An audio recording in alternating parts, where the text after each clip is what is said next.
Hello to, I guess what could we call this, Mosse Revival meeting? David would, at the festival, you called it a rap session. We've had a couple of these rap sessions when George was living, which were wonderful, I must say. Well, what an event, and how unfortunate that George isn't here. I think that he would have loved the criticisms of his work, because there was nothing he liked more than to counter informed criticism. That was his thing. Well, I'm really more interested in hearing what you have to say. However, as George always would repeat, however, I will say a few words about it. First, I'm going to mention, I'm not exactly sure how many students George's incredible gift to the University of Wisconsin, 220 at the University of Wisconsin and the Hebrew University has supported, but something around 200, between 220 and 230 students.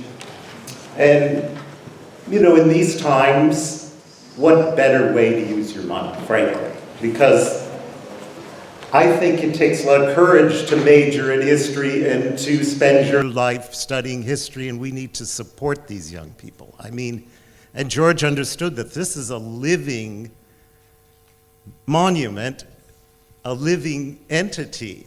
It's just an incredible thing. And as David Sorkin knows, when we approached the Hebrew University about this, they couldn't believe it because it was so unique. They had no experience of this, and we had to essentially start from scratch. And now we see the result with all these great young scholars that are in great universities around the world. And, George would have been so pleased, really.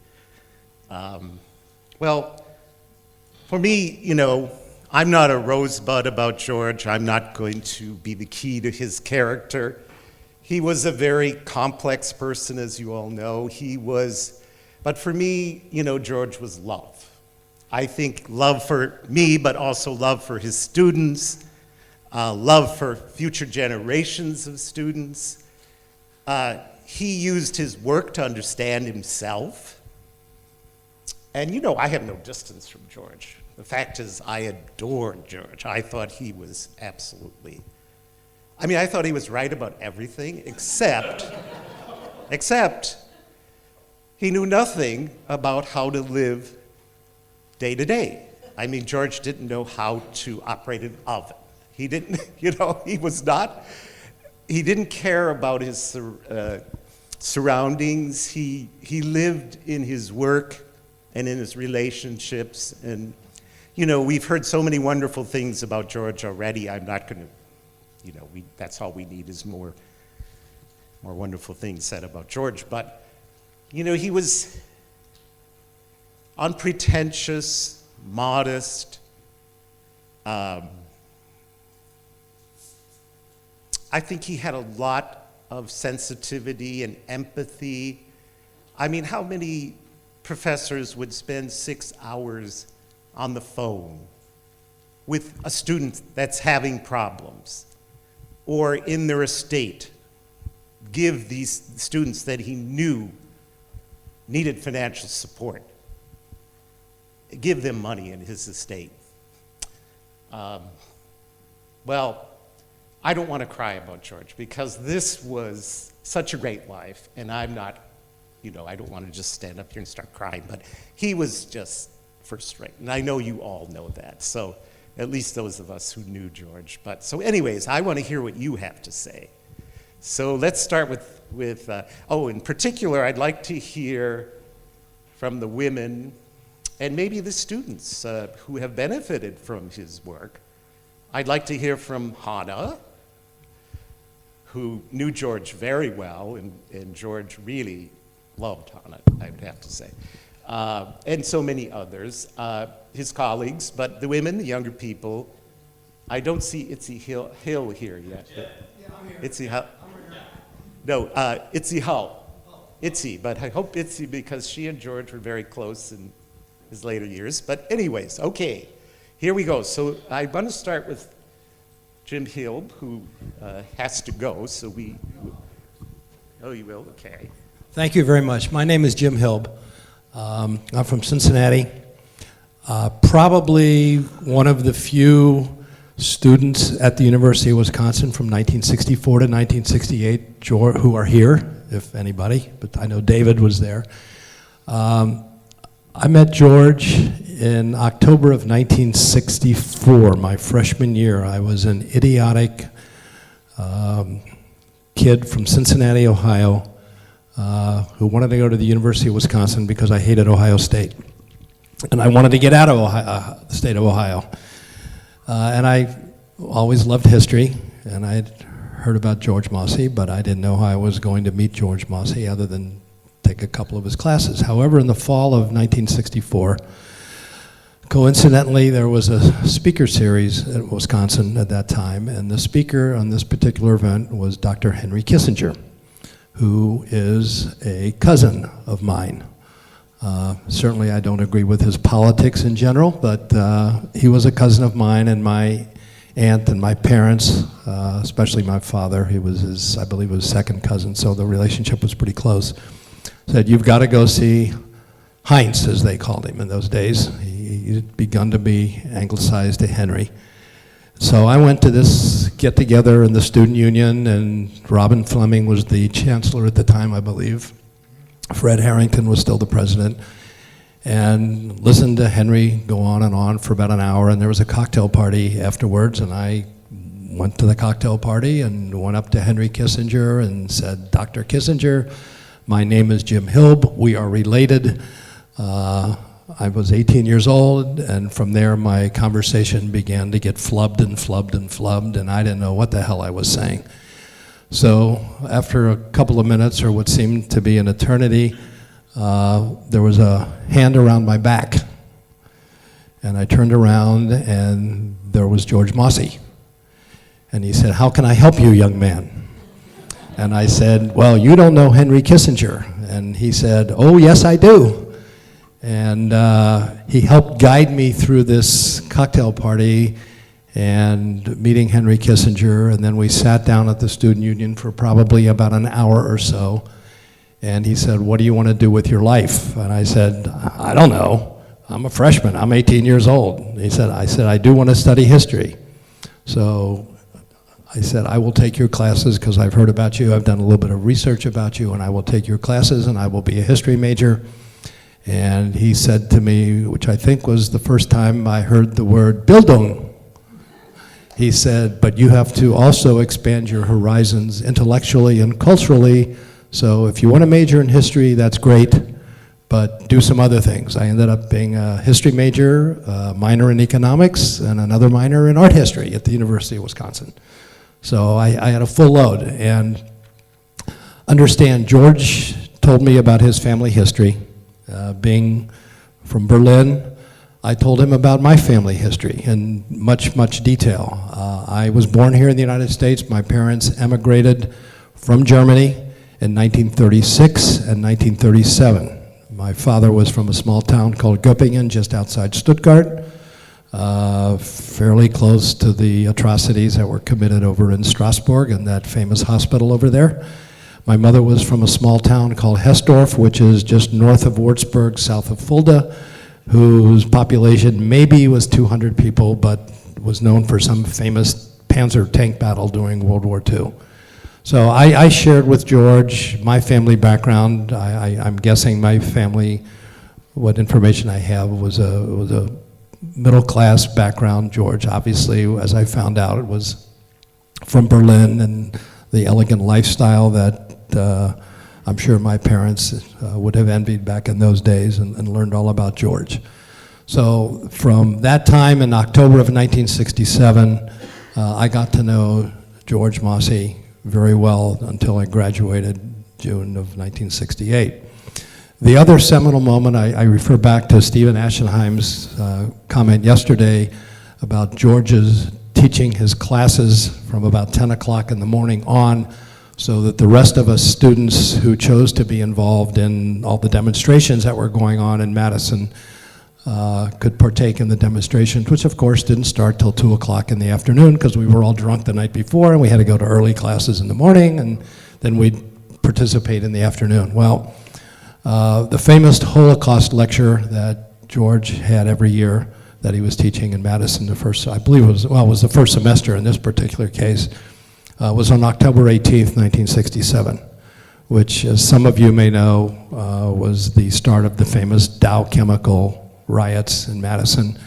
And we had the lecture at, I think it was 10:30 in the morning in B10 Commerce, and as we left the lecture an hour and a half later, we had to wade our way through all the students who were sitting in and went outside the Commerce building across the street from the Carillon Tower, the economics building and so on, and there we were met with the Madison police and the National Guard, I guess, with the bayonets and tear gas and all this other stuff. And I guess that was another involvement in learning what Bildung is.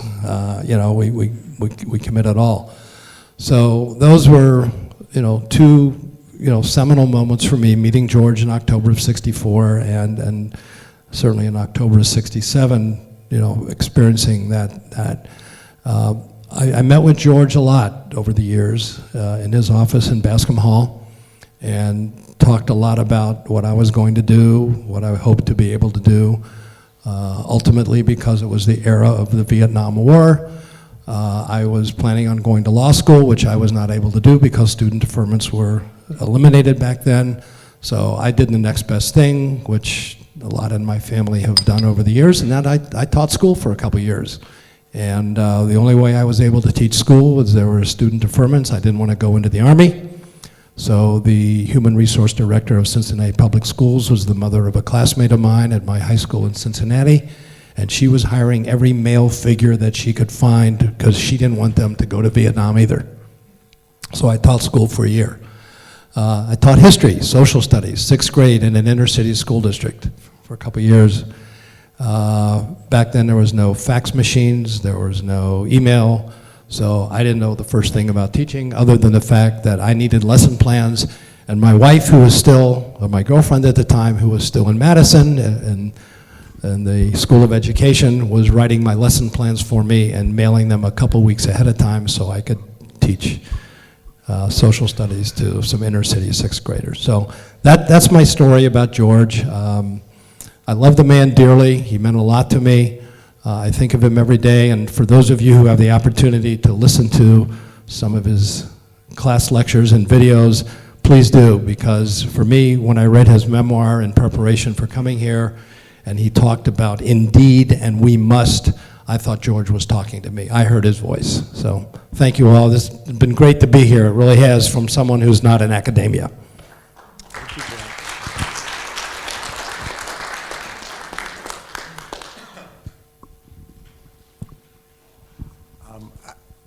I'd just like to make 2 comments about George. John is certainly knows firsthand how George had difficulty navigating everyday life. One could always see it in his table manners, in his moth-eaten sweaters, and in many other ways. At the same time, George was also very savvy. When he was setting up his will, he insisted, and I hope my Israeli colleagues don't take this amiss, he insisted that the funding for the Mosse Program stay at the University of Wisconsin, because he was very worried that if the funding was on the Israeli side, it would disappear. And he was right about that. It is the basis for this very successful program. The second thing I want to say about George, and it's relevant to the occasion we're at, is that when we had earlier events for George when he was still alive, I think what was remarkable is George never treated himself as the final authority on any subject. He always wanted to learn from younger scholars, from his own students, and from any other academics or people who were participating. He was happy to sit there, to take criticism, to hear opposing views or alternative views, and to take them on board and to think them through. So that I think George was not just a scholar, he was sort of a committed, eternal student as well.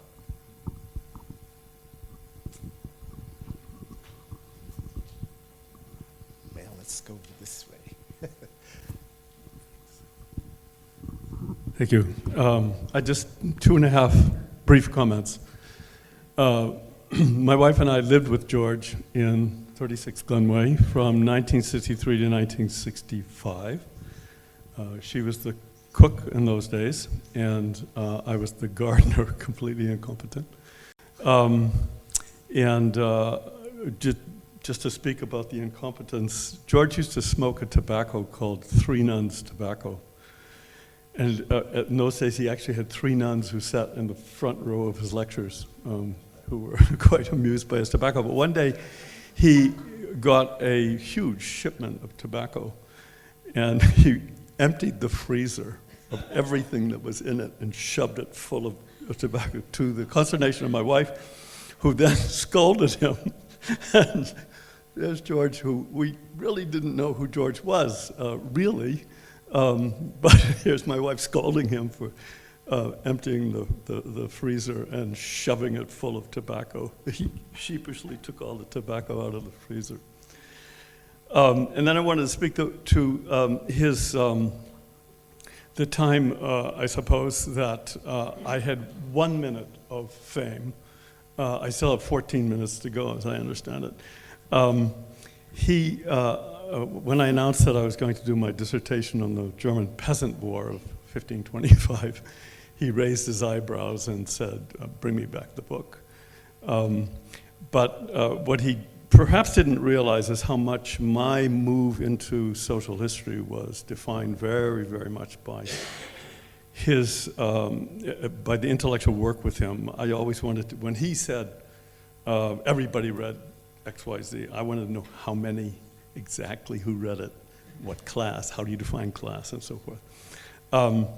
So I went off and did my dissertation, and then later on, in about 67, 68, when the revolution was getting hot in Madison, a student popped up in the class and said, we don't want to know about all these people. What about peasants? And you need to talk about peasants. And George said, you don't know anything about peasants. And he said, nobody knows anything about peasants. But I sent David Sabean off to find out. So no.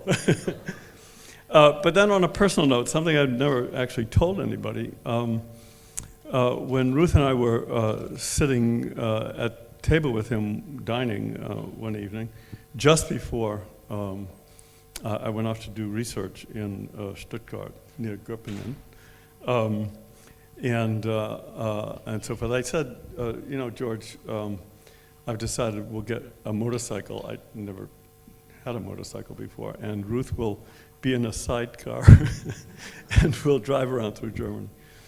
And he looked at me and he said, well, how much does a car cost? And those days I said, well, a Volkswagen costs $3,000, George. And he gets up from the table and he comes back with a check for $3,000 and saved my life.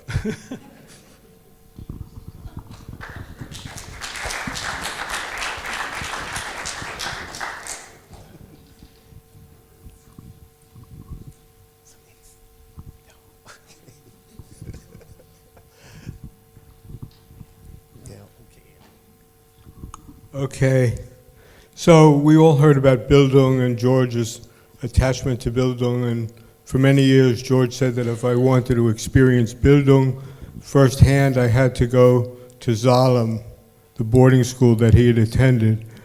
And it was founded by his father's friend, Kurt Hahn, and it was actually from there, across the Bodensee, that George escaped from Germany. So one day, during the late 1970s, when we were both in Munich, we decided, actually he decided, that we would drive down to Salem.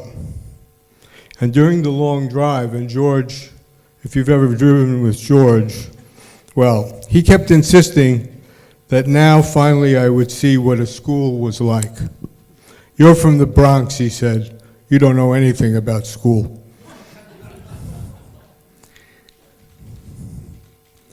He said, Zalem built character. We were disciplined. We had to get up at 5 o'clock in the morning. We had to exercise. We had to shine our shoes, and they inspected them. Max van Baden was there. He was actually one of the founders of the school. His son was there. Prince Philip was there.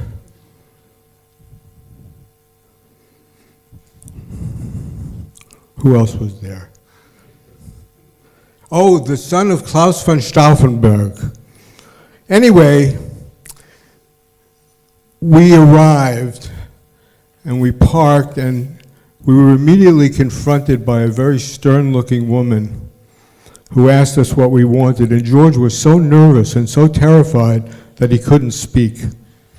So I explained to her that he had been a student at Zalem and that we were visiting the school and we would like to see some of the students, and she pointed us in the direction of a courtyard, and George said, "Now you'll see what it was like."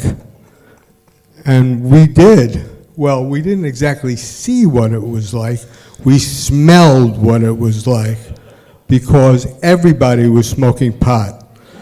And the Rolling Stones were blaring out of the windows, "Street Fighting Man." And George said, "This is not how I remembered it."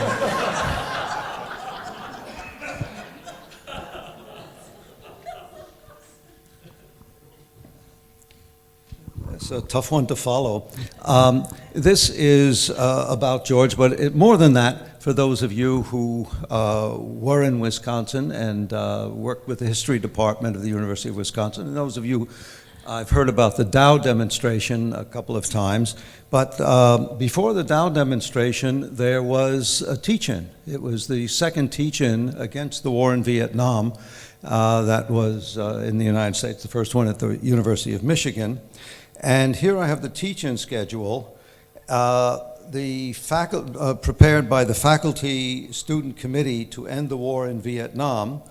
And there are quite a few. There are about 30 different lectures, but I'd like to point out that among them were Merle Curti, Edward Boardman, William R. Taylor, John Smale, George Mosse, who gave a talk on the myth of Munich, John Phelan, all of these in the history department. There were also sociologists, and Germaine Bray, whom he respected very much, Sartre and Camus, two concepts of commitment, ending partly, well, Jan van Sina was there, and William Appleman Williams, and I must modestly say that I was also one of the organizers and gave a talk called Nationalist and Revolutionary Movements, but I think we have to have a lot of pride in the history department, as well as sociology and anthropology, and the University of Wisconsin, and the role that we tried to play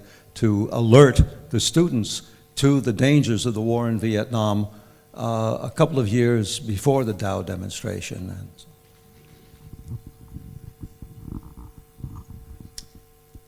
So, I want you to say a few words about being a Mosse Fellow at Madison. We need to hear from the new generation. Okay. So, hi everyone, I'm Idita Benall. I was a Mosse Fellow in Madison in 2015 and 16. I didn't prepare, but I mean, obviously I didn't know George, but I think I knew him by proxy, by the love of people who took care of me in Madison or people who loved George. So first of all, John. But also there was this amazing intellectual generosity that I received when I was there. Professors that were willing to give me their full attention even though they knew nothing about me and I was not in any way their responsibility.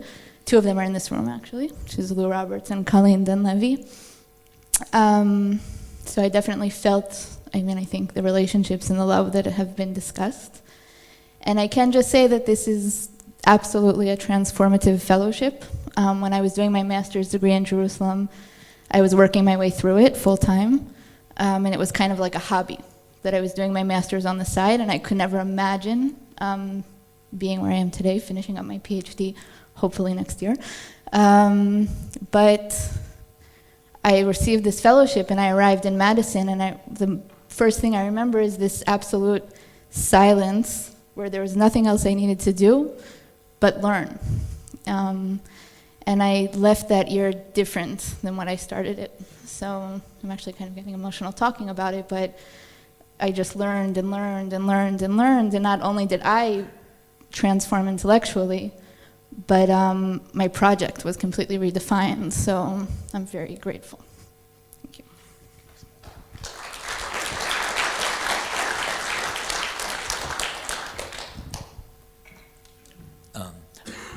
I'll be brief. I think I'm one of the people that you walked over when you were walking past the Dow demonstration on October 18th, 1967.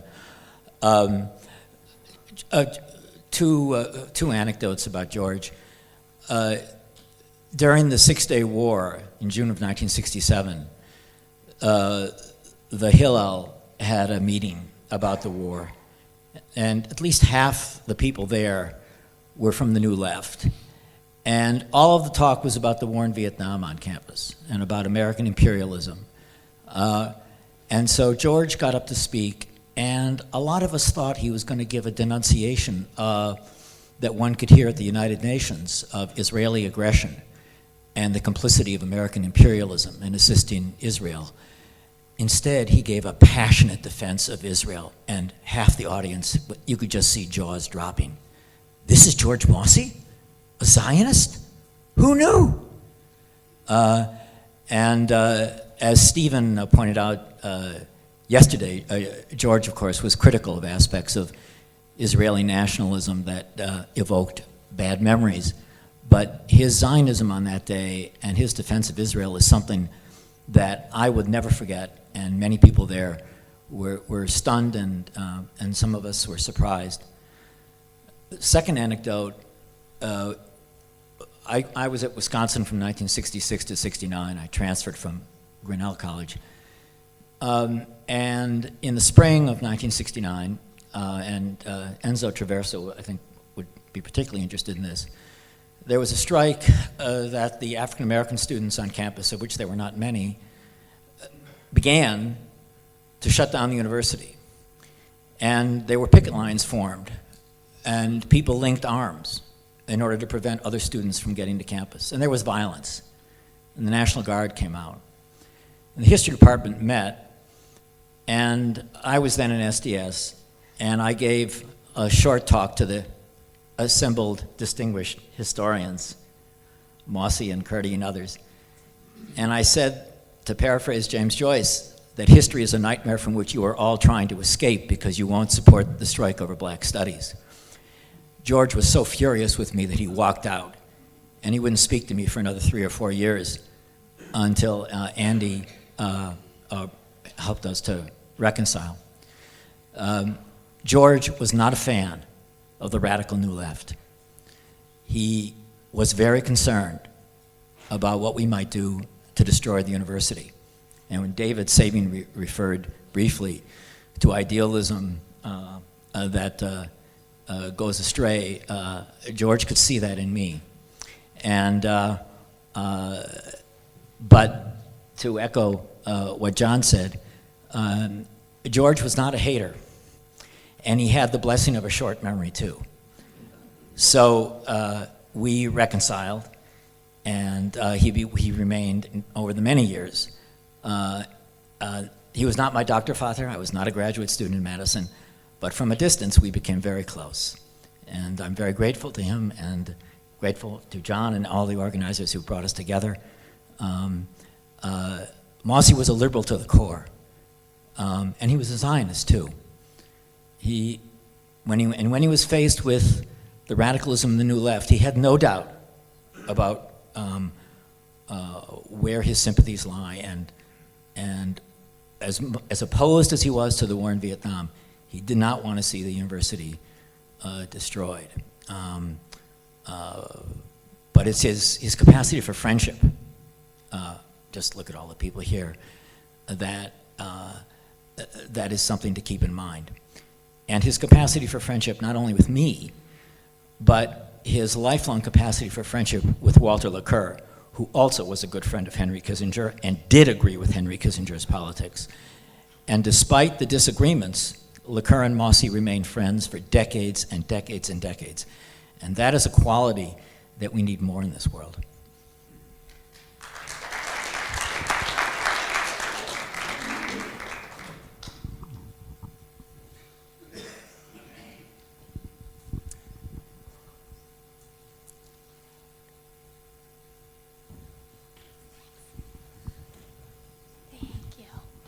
Hi, I'm Katie Jarvis. I was too young to know George in person, but when I arrived at the University of Wisconsin, it was very clear that he was still very much alive and well in the program there. And I just wanted to point out that George's generosity in endowing a program for PhD students not only made it possible for us to learn how to study and to become experts, but also it has the really special component of teaching us how to teach and enabling us to teach our very own seminars.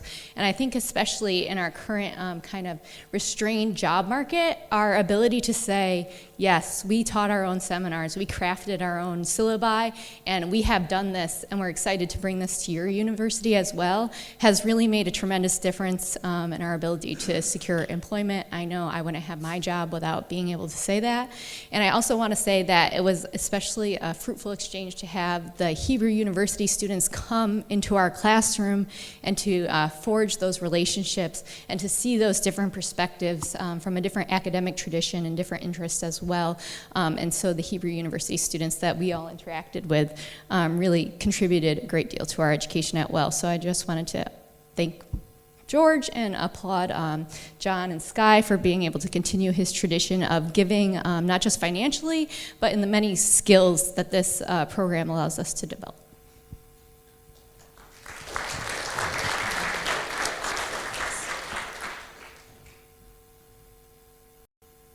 Well, that brings up an interesting subject, and that is all of the Mosse Exchange Fellows that have gotten married and produced families. It's really, I noticed a couple of Ofer. There's a lot of them here, by the way. Ethan. Sarah. These are all Americans who married Israelis, Israelis that married Americans. And Canadians, yes, of course. Yeah, I'm not sure how many, but 10? Was it about 10? Yes. And now, you know, I think the marriages have all lasted, which, you know, is surprising. George is watching out for all of us. Yeah, something's going on here, I don't know. Yesterday, I had to produce, sadly, an academic talk. My temptation was to have an hour and a quarter telling George's stories. And all of you have heard about his generosity, his fantastic scholarship, all the good things that we've heard about. But the point about George, and that what really set him apart, was his humanity. And the humanity, I'm just going to give a very, very quick 4 anecdotes. We came to Madison and we had a young daughter, very young daughter, but young enough to understand the story of Cinderella, which she obsessively liked to hear. So every evening I would recite Cinderella. And somehow almost every evening, we lived in genteel poverty in Eagle Heights, George would come. And I would tell the story about Cinderella and the prince and the princess, and George would sit kind of fascinated next to the bed together with me and my daughter Ariella, listening. And then I would wheel Ariella in her pram, I think the Americans call it a buggy, and he would say, "Oh, I'd love to go inside the buggy." That's the first thing. But George was also absolutely outrageous, because I was a bit of a retard. I started my PhD much later than everybody else, And until then, I had been working in, of all places, Zionist institutions for the education of youth leaders. I think that's one of the reasons George liked me, because he'd never met anybody like that. But anyway, when he met my mother, I swear this is true, and that's what is so great about George, his outrageousness. He said, "Hello, Mrs. Aschheim. Do you know that your son is the Goebbels of Israel?" Last two to show what George was. In Israel we have the institution like no other country has. It is called the institution of the Besserwisser. Everybody knows more than whoever is talking. So George was giving this talk on Weimar Germany, and he's talking away, and one of the guys, he must have been quite old, stands up and says, no, I was there, it was not at all like that. And George looked at him and said, "You are in the valley, I'm on the mountain." The last one I'm telling on behalf of a friend, a late, very early departed friend, Andrew Patner, who told the story about another Besserwisser in Madison, when George was talking about Freud, and he stood up and he contradicted Mosse, and said, "No, Freud didn't say this, and no, Freud didn't say that." And then George answered him and he said, "Oh, there's one thing you don't know about Freud that I know. I shared the same dentist in London that Freud did."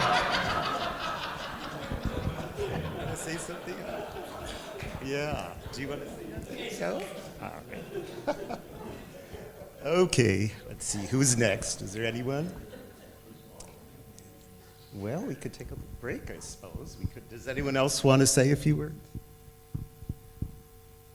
Otherwise, I'm going to come around and pick you out. So, okay, Frank. And I think Elida should say something. Oh, that's right. You're always going to talk. All right. Well, I didn't know George from Madison. I know him from New York. And in sort of his last years, he would come by the Leobeck Institute and donated family papers and everything. And it was a great moment because he sat in the office still on East 73rd Street, and he called the Leobeck Institute the calling card of the German Jews. And that became sort of like the motto for our institution. So.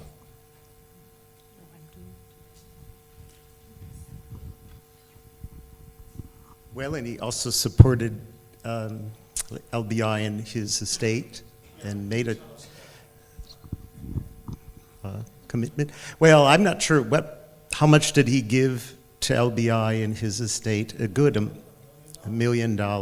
And, he was, of course, he knew all of that original generation, Robert Welch. I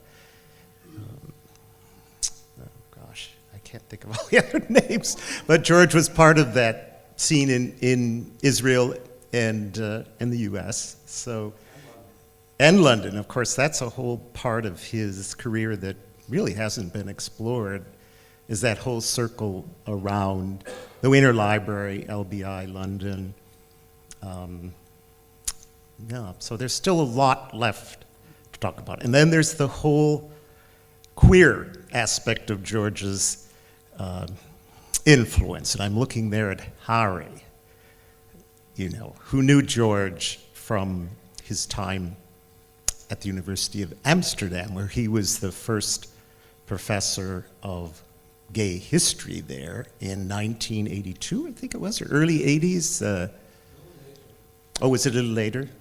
In fact, the first conference, the first large gay, lesbian international conference was in 1983 in Amsterdam, which was called Among Men, Among Women, which introduced this whole new concept of not homosexuality, but a broader concept of homosociality. So his whole interest in Männerbund and the very contradictory relation between masculinity, homosexuality evolved from there. Yeah, but I remember that was his kind of his intellectual public coming out at that time. Yes, I can tell a lot of these anecdotes, but I would like to raise a question about his coming. He also considered to live in Amsterdam after his retirement. He never did that. Perhaps, you know, if he had lived longer, I don't know where you would have ended up. Would have been nice for us. And then it was still affordable in Amsterdam. It's hardly anymore. But I also have a question about Amsterdam, and a riddle. Some of you talked about George's relation and perspective of Foucault, Michel Foucault, but there is another very famous sociologist who was living in Amsterdam at that time. I don't know whether anybody is familiar with him, Norbert Elias. Yeah, Norbert Elias has not been mentioned at all, and there's a riddle there, because Norbert Elias and George Mosse had much in common. Their Jewish background, their gay background, which was, Norbert Elias was much more hidden. He remained a closet. Yeah, and we suggested again and again, why shouldn't you meet? You have so many things to talk about, but they never met. And with George, there was they met earlier on in England, I think. In England, in Leicester. In Leicester. They knew each other, but they never wanted to, or he never wanted, I mean, later on in Amsterdam, it would have been so easy to arrange a dinner together. And George, perhaps also Norbert Elias didn't. I don't know why. Perhaps somebody can answer this question. Why was there such a... I'm looking at the person that could give us lots of information on this, but I'm afraid he's already on his way back to Italy. So that's Lorenzo Beneducci. No, it's not painful. It's they knew each other well. They were part of that circle in London. So Lorenzo has found letters from Ruth Carstens to Elias, where she says, well, don't worry, George won't be here for dinner, so you two won't be arguing the whole night long. So they had a very contentious relationship, maybe because they were both, well, Norbert Elias, of course, came from a much less well-off background, a German Jewish background. His family, many of them perished in the Holocaust. George came from a wealthier background. I think that their work was very similar, but George wrote a very negative review of the civilizing process, and we found, I think Sky, we found the notes, George's notes for this review, where he says, you know, he talks about, you know, he talks about shit, and he talks about, you know, piss, and he talks about, you know, these bodily functions. But what about politics? That's what George wrote on the top. And then he, you know, essentially trashes the book. But then in his memoir, he really kind of had a mea culpa and says, you know, this was a big mistake, and that I should have made this effort to get to know him. We could have created something together. So I think it was a clash of personalities. And then Norbert Elias, I think, was a tormented homosexual, from what I've heard. He was very, yeah. Did you know Norbert somewhat? I remember that you knew him, yeah. Mm-hmm. Yeah, okay. So Norbert Elias was not an easy guy to get along with. No. And I understand actually, I live in Tucson now, and I met one of his students. So that was who at Lister. So, and then there was George's cousin Werner, who, you know, is another figure. Werner's father was shot in front of his eyes here in Berlin in 1933. I think Werner was a deeply closeted gay man. And so there's a lot to explore there, I'd say. But anyways, is there anyone else here? Otherwise, let's call it a day, and we will reconvene in 5 minutes, I guess. Thank you all. This was great. Thank you.